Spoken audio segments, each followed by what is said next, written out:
Assalamualaikum warahmatullahi wabarakatuh. Selamat pagi anak-anak.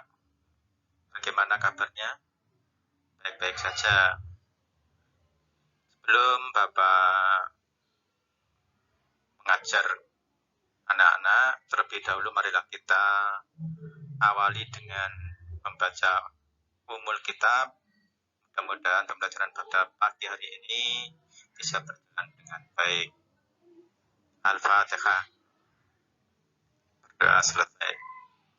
Anak-anakku yang kami cintai, Bapak Guru akan menerangkan bab 2, yaitu indahnya sholat dalam perjalanan.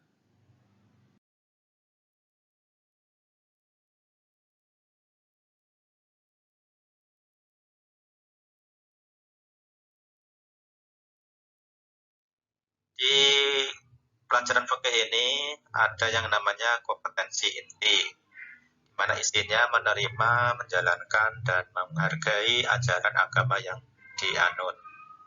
Di samping kompetensi inti ada kompetensi dasar. Isinya adalah menerima kebenaran bahwa sholat harus dikerjakan dalam kondisi apapun, menjalankan sikap tanggung jawab dalam berinteraksi dengan keluarga, teman, guru, dan tetangga, memahami ketentuan sholat jamak dan qashar. Ada lagi indikator, yaitu isinya menjelaskan ketentuan sholat jamak dan qashar, menjelaskan syarat sholat jamak dan qashar, menjelaskan jenis-jenis sholat jamak dan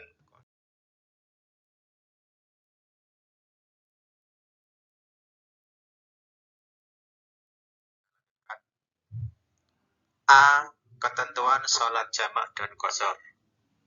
Melaksanakan sholat 5 waktu adalah salah satu kewajiban bagi kita sebagai umat muslim yang harus dilaksanakan.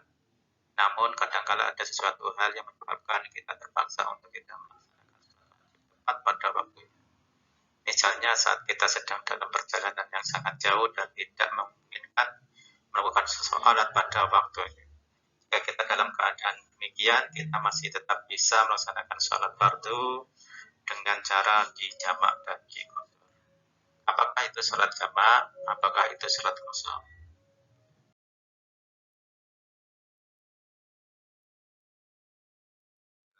Pengertian sholat jamak dan qashar. Sholat jamak yaitu sholat yang digabungkan. Maksudnya menggabungkan dua sholat fardu yang dilaksanakan pada satu waktu. Misalnya menggabungkan sholat duhur dan asar dikerjakan pada waktu duhur atau pada waktu asar. Atau menggabungkan sholat maghrib dan isya dikerjakan pada waktu maghrib atau pada waktu isya. Sedangkan sholat subuh tetap pada waktunya, tidak boleh digabungkan dengan sholat haid. Hukum mengerjakan sholat jamak adalah mubah atau boleh bagi orang-orang yang memenuhi persyaratan.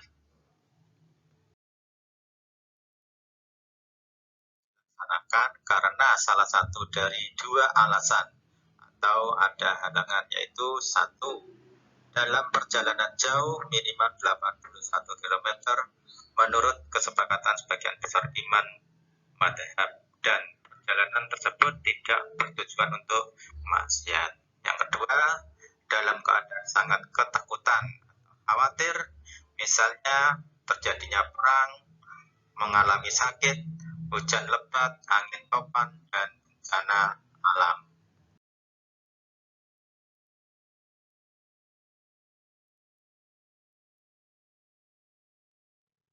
Salat jamak dibagi dua, yaitu jamak takdim, jamak yang didahulukan, yakni menjamak dua sholat yang dilaksanakan pada waktu yang pertama. Misalnya menjamak sholat duhur dengan asar dikerjakan pada waktu duhur, 4 rakaat sholat duhur dan 4 rakaat sholat asar. Atau menjamak sholat maghrib dengan isya dilaksanakan pada waktu maghrib, tapi sholat maghrib tetap 3 rakaat, tidak boleh berkurang, yaitu 3 rakaat dan 4 rakaat sholat isya. Nomor 2, jamak akhir, jamak yang diakhirkan, yakni menjamak dua sholat yang dilaksanakan pada waktu yang kedua. Misalnya menjamak sholat zuhur dengan asar, dikerjakan pada waktu asar, menjamak sholat maghrib dan dengan isya dilaksanakan pada waktu isya.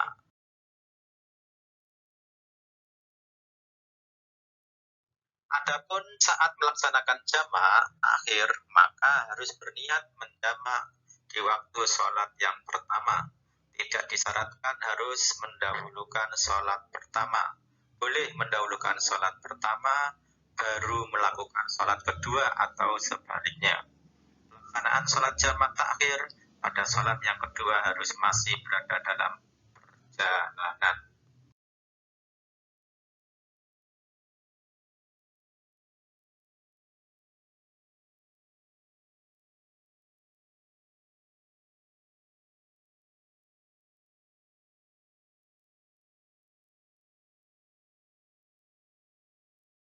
Sholat yang dipendekkan atau diringkas. Bagaimana pengertiannya? Yakni melakukan sholat fardu dengan cara meringkas dari 4 rakaat menjadi 2 rakaat. Sholat fardu yang boleh diringkas adalah sholat yang jumlah rakaatnya ada 4, yaitu zuhur, asar, dan isya.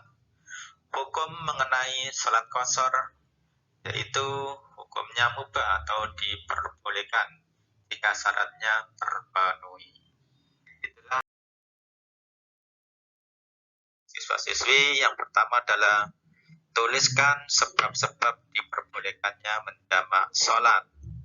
2. Bagaimana cara mengerjakan sholat jamak takhir, zuhur, asar. Yang ketiga, apa pengertian qashar. Pembelajaran pada pagi hari ini yaitu mata pelajaran fikih, yang mana Bapak Guru tadi menjelaskan jamak dan qashar. Selanjutnya, mari kita tutup pembelajaran pada pagi hari ini dengan bacaan hamdalah alhamdulillahirabbil alamin. Saya akhiri, wassalamualaikum warahmatullahi wabarakatuh.